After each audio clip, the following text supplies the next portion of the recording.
السلام علیکم ورحمۃ اللہ وبرکاتہ. بسم اللہ الرحمن الرحیم. رب اشرح لی صدری ویسر لی امری واحلل عقدۃ من لسانی یفقهوا قولی. Welcome to the Ramzan transmission presenting by the Concept of Science Academy Pakistan. I'm your speaker Mahwish.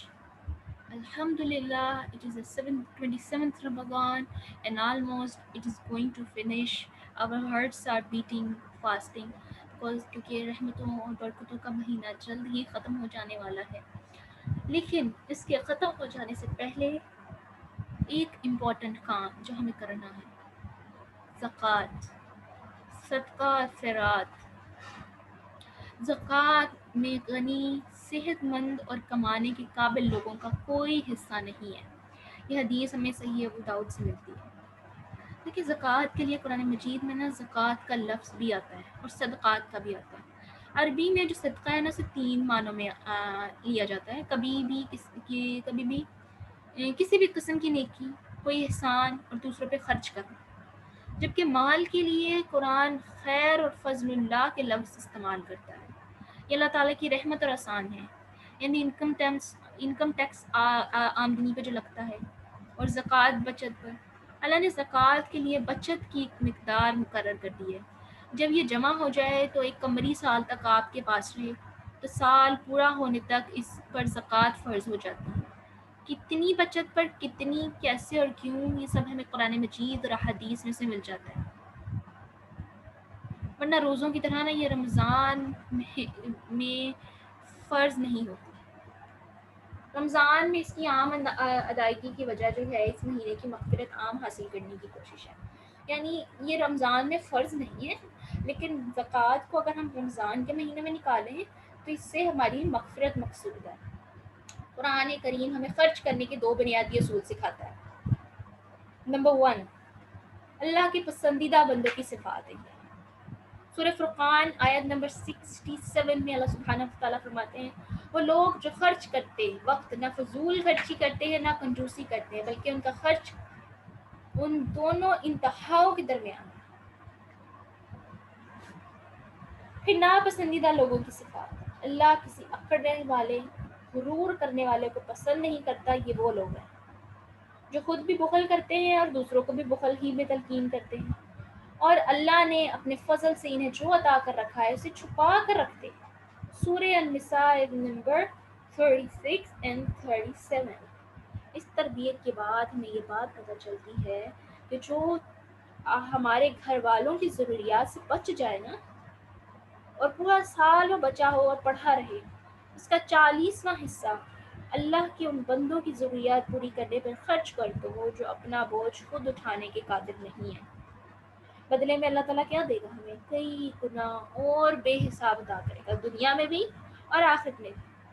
یہی 40واں حصہ زکوٰۃ ہے، اللہ کی راہ میں کیا جانے والا کم سے کم خرچ، جسے ادا کرنے والا مسلمان، جسے نہ ادا کرنے والا انسان مسلمان نہیں رہتا. کیوں؟ کیونکہ یہ فرض ہے نا. جس کے پاس مال جمع ہو جائے اتنا اس کے اوپر فرض ہو جاتی ہے. اور جو لوگ اللہ کے راستے میں اپنا مال خرچ کرتے ہیں اس کی مثال ایسی ہے جیسے ایک دانہ بویا جائے، پھر اسے 7 بالیں ہوگی اور ہر بالے میں 100 دانے، جسے اللہ چاہے اس سے بھی زیادہ اجر عطا کر دیتے ہیں. سورہ البقرہ آیت نمبر 261. یہ تو تھی قرآن کی آیات ریلیٹڈ ٹو زکوٰۃ اینڈ صدقات. حدیث میں ہمیں زکوٰۃ کا کیا ذکر ملتا ہے؟ حضرت عائشہ رضی اللہ تعالیٰ عنہ فرماتی ہیں کہ ایک دفعہ ہم نے بکری ذبح کر کے گوشت تقسیم کر دیا. نبی کریم صلی اللہ علیہ وسلم تشریف لائے تو پوچھا باقی کیا بچا؟ ہم نے کہا ایک دستی کے سوا کچھ نہیں. آپ نے فرمایا ایک دستی کے سوا سبھی کچھ باقی ہے. یعنی اس دستی کے علاوہ جو دے دیا تھا نا ایکچولی وہ باقی رہ گیا. اب وہ باقی کس طرح رہ گیا؟ وہ سیو ہو گیا اللہ سبحانہ وتعالیٰ کے ہاں میں. اور جب انسان اپنی موت کو پالے گا، قیامت کے دن آئے گا تو اسے وہ مل جائے گا. تو ان کا بھی یہی کہنے کا مطلب تھا کہ جو تم نے دوسروں پہ خرچ کر دیا نا، جو تقسیم کر دیا، ایکچولی وہی بچ گیا اور وہی واپس ملے گا. صحیح بخاری کتاب النفقات حضرت ابو ہریرہ رضی اللہ عنہ سے مروی ہے، حدیث قدسی ہے کہ اللہ تعالیٰ فرماتے ہیں اے ابن آدم، تم دوسروں پر خرچ کرتے رہو، میں تم پہ خرچ کرتا رہوں گا. If you want Allah subhanahu wa ta'ala give you more in your risk, start to spending on other. اور سب سے پہلے کون آتے ہیں؟ والدین آتے ہیں، ان پہ خرچ کرنا چاہیے. پھر ذی القربہ آتے ہیں، قرابت دار، بہن بھائی، رشتہ دار، والدین کی طرف سے بھی اپنی اور والدہ کی طرف سے بھی. حضرت ابو ذرہ سلمہ رضی اللہ سے روایت ہے کہ نبی کریم صلی اللہ علیہ وسلم نے فرمایا قیامت کے دن اللہ کی عدالت سے آدمی اس وقت تک نہیں ہٹ سکے گا جب تک اس سے 5 باتوں کا حساب نہ لے لیا جائے. اب یہ اسے کاؤنٹ کر لیں اور اسے لکھ لیں کہیں پہ. 5 باتوں کا سوال جو ہے نا آپ سے کیا جائے گا، اور جب تک آپ جواب ہی نہ دیں گے وہاں سے ہل نہیں سکے گا. پہلی چیز اس کی عمر کے بارے میں کہ زندگی کن کاموں میں گزاری، خاص کر جوانی کے دن، your teenage, your adolescent age, your adult age, where you spend it. اور یہی وہ دن ہوتے ہیں جب انسان کے سب سے زیادہ بگڑنے کے دن ہوتے ہیں. کہا جاتا ہے یہی وہ دن ہوتے ہیں جب انسان جو ہے سیدھی راہ پہ آ جاتا ہے. تو کہاں گزارے آپ نے وہ دن؟ اس علم کے بارے میں جو اسے دیا گیا، کیا اس نے اس پر عمل کیا یا نہیں کیا؟ اس مال کے بارے میں کہ جو اس کو دیا، جو اس نے کمایا وہ کہاں خرچ کیا؟ اس کے جسم کے بارے میں کہ اس نے اسے کس کاموں میں کھلایا، کیا اسے دنیا کی مشقت کے لیے صرف استعمال کیا یا آخرت کے لیے بھی استعمال کیا؟ اللہ سبحانہ و تعالیٰ ہمیں توفیق دے کہ جو چیزیں اللہ نے ہمیں دی ہیں ہم اس کا پورا حق ادا کر سکیں، اور قیامت کے دن جلد از جلد اس کے حساب سے فارغ ہو جائیں، کیونکہ وہ بہت طویل دن ہوگا، بہت طویل. پھر ہم تھک جائیں گے کھڑے کھڑے.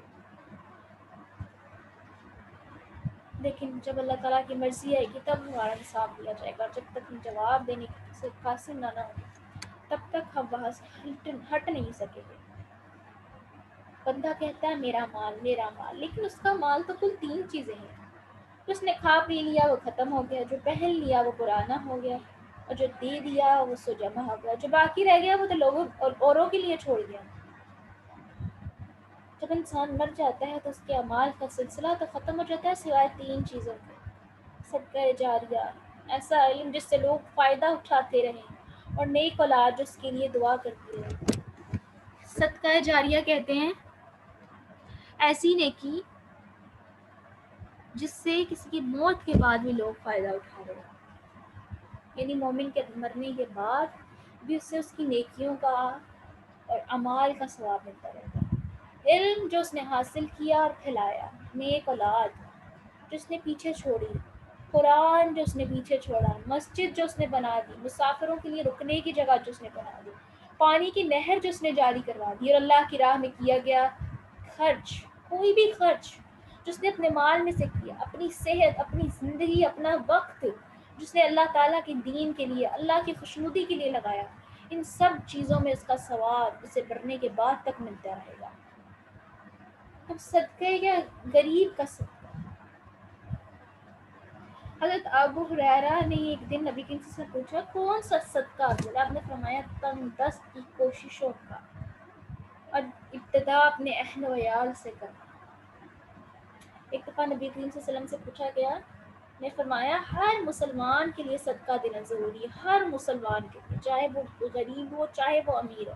صحابہ نے عرض کیا جس کے پاس مال نہ ہو، فرمایا اپنے ہاتھ سے محنت کرے، یعنی خود کمائے، خود بھی فائدہ اٹھائے اور خیرات بھی کرے. فار ایگزامپل ایک پرسن اگر 1000 ارننگ کر رہا ہے نا ایک دن کی، تو اتنا تو بنتا ہے نا کہ اس کا 5% حصہ، کم سے کم 5% حصہ اللہ تعالیٰ کی راہ میں دے. چلے جو 500 کما رہا ہے ایک دن میں، وہ بھی تو 5% جو بھی اس کا بنتا ہے وہ اللہ تعالیٰ کی راہ میں دے. پھر مزید فرمایا کسی حاجت مند مصیبت زدہ کی مدد کرے. پوچھا کہ اگر کوئی بھی نہ ہو سکے تو فرمایا اچھی بات پر عمل کرے اور بری بات کا پرہیز کرے، یہی اس کا صدقہ ہے. ایک دوسری حدیث ہے کہ ہر نیک عمل صدقہ ہے. ایک اور حدیث بھی ہے تمہارا اپنے بھائی کے سامنے مسکرانا بھی صدقہ ہے، اور نیکی کا حکم دینا اور برائی سے روکنا بھی صدقہ ہے، بھٹکے ہوئے اور کسی اندھے کو راستہ دکھانا بھی صدقہ ہے، راستے سے پتھر ہڈیاں وغیرہ اٹھانا بھی صدقہ ہے، اپنے ڈول سے اپنے بھائی کی ڈول میں پانی ڈال دینا بھی صدقہ ہے۔ آج کل کے دور میں آپ کہہ لیں کہ جو آپ کی واٹر بوٹل ہے وہ آپ کسی کو پینے کے لیے دے دیں، وہ بھی صدقہ ہے۔ ایک دفعہ نبی کریم صلی اللہ علیہ وسلم نے ایک واقعہ سنایا کہ ایک آدمی کہیں جا رہا تھا، راستے میں اس نے کانٹے دار شاخ دیکھی تو اس نے ہٹا دیا، اللہ نے اس کا یہی عمل قبول کر لیا اور اس کی مغفرت کر دی۔ بہترین چیزوں میں سے دینے کا حکم اب کیا ہے؟ قرآن کا 4 پارہ شروع ہی ہوتا ہے کس طرح، لن تنالوا البر حتی تنفقوا مما تحبون، سورہ آل عمران۔ تم نیکی کو اس وقت نہیں پا سکتے جب تک تم ان چیزوں میں سے اللہ کی راہ میں خرچ نہ کرو جو تمہیں بہت زیادہ عزیز ہے۔ نبی کریم صلی اللہ علیہ وسلم کے زمانے میں مدینہ والوں کا عام پیشہ جو کھجور اور انگور کی زراعت تھی۔ انسان میں سب سے زیادہ مالدار جو تھے حضرت ابو طلحہ رضی اللہ تعالیٰ عنہ تھے۔ ان کے کھجوروں کے باغات تھے، جن میں سے برحا والا باغ جو تھا ان کو سب سے زیادہ پسند تھا اور اہم بھی تھا۔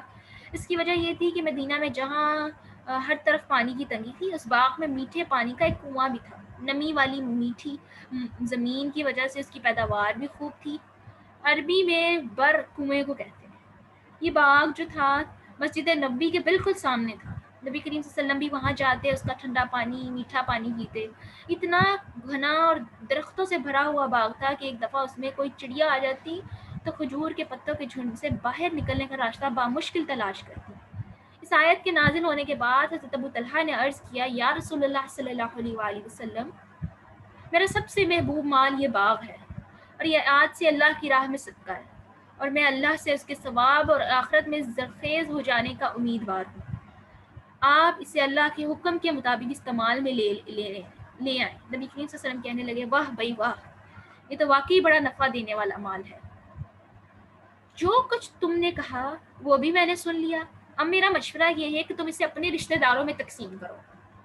پھر حضرت ابو طلحہ نے اسے اپنے چچا زاد بھائیوں اور دوسرے رشتہ داروں میں تقسیم کر دیا۔ بخاری کتاب الزکوٰۃ میں سے یہ حدیث ملتی ہے ہمیں۔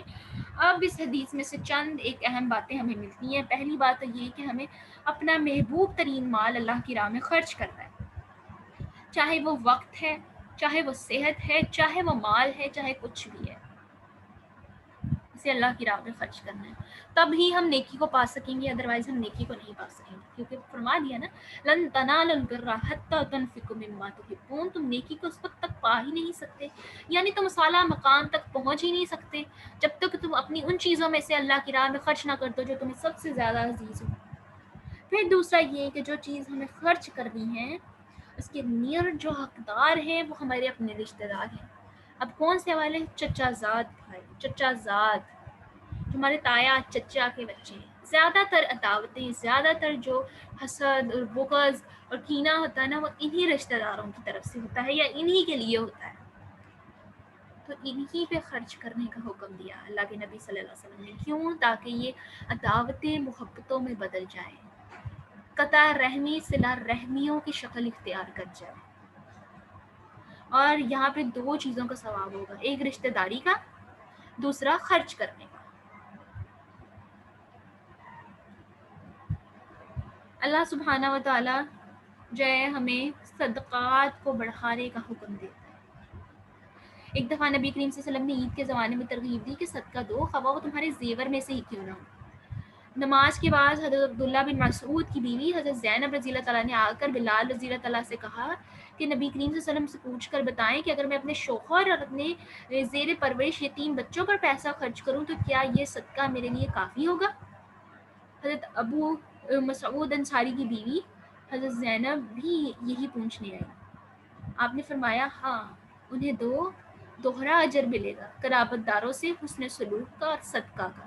So it is about for the working women کہ اگر وہ کما رہی ہیں اور اپنے شوہر سے زیادہ کما رہی ہیں تو اپنے بچوں پہ خرچ کریں، اپنے شوہر پہ خرچ کریں، اپنے گھر والوں پہ خرچ کریں، اپنے والدین بہن بھائیوں پہ خرچ کریں، انہیں زیادہ اجر ملے گا۔ 2 اجر ملیں گے، ایک قرابت داری کا بھی اور ایک خرچ کرنے کا بھی۔ ام المومنین حضرت ام سلمہ نے ایک ہی دفعہ نبی کریم صلی اللہ علیہ وسلم سے پوچھا کہ یا رسول اللہ صلی اللہ علیہ وسلم، اگر میں ابو سلمہ کے بچوں پہ خرچ کروں تو کیا مجھے اس کا اجر ملے گا، جبکہ وہ میرے ہی بچے ہیں؟ میں انہیں رزق کی تلاش میں ادھر ادھر مارے مارے پھرنے کے لیے تو نہیں چھوڑ سکتی نا. فرمایا تم ان پر خرچ کیا کرو، جو کچھ بھی تم ان پر خرچ کرو گی تمہیں اس کا اجر ملے گا. یہ بخاری شریف سے ہمیں حدیث ملتی ہے. حضرت ابو سلمہ ام المومنین حضرت ام سلمہ کے پہلے شوہر تھے، جن کا انتقال کے بعد ان کا نکاح نبی کریم صلی اللہ علیہ وسلم سے ہوا تھا، اور بچے خود حضور صلی اللہ علیہ وسلم کی زیر پرورش میں ہی تھے. چنانچہ حضرت عمر بن ابی سلمہ کہتے ہیں کہ میں نبی کریم صلی اللہ علیہ وسلم کی زیر پرورش میں تھا اور کھانا کھاتے ہوئے میرا ہاتھ برتن میں گھوم رہا تھا. تو نبی کریم صلی اللہ علیہ وسلم نے مجھے فرمایا، بیٹے اللہ کا نام لو اور سیدھے ہاتھ سے کھاؤ اور اپنے سامنے سے کھاؤ. جس سے ثابت ہوتا ہے کہ اگر آپ فار ایگزامپل کسی کے ایسا اسپاؤس ہے جن کے بچے بھی ان کے ساتھ آئے ہیں، یعنی سیکنڈ میرج ہے کسی کی، اور اگر وہ انہیں کھلائے پلائیں گے تو وہ بھی صدقہ ہی ہوگا. اور بہترین صدقہ وہ ہے جو اپنی ضروریات کے ہوتے ہوئے دوسروں کو دیا جائے، دوسری ضروریات کے پورا ہو جانے کے بعد دیا جائے. حضرت حکیم بن حزام سے روایت ہے، رضی اللہ عنہ سے روایت ہے، نبی کریم صلی اللہ علیہ وسلم نے فرمایا اوپر والا ہاتھ نیچے والے ہاتھ سے بہتر ہے، اور ابتدا اپنے اہل و عیال سے کرنا. بہترین صدقہ وہ ہے جو اپنی ضروریات پوری ہو جانے کے بعد دیا جائے.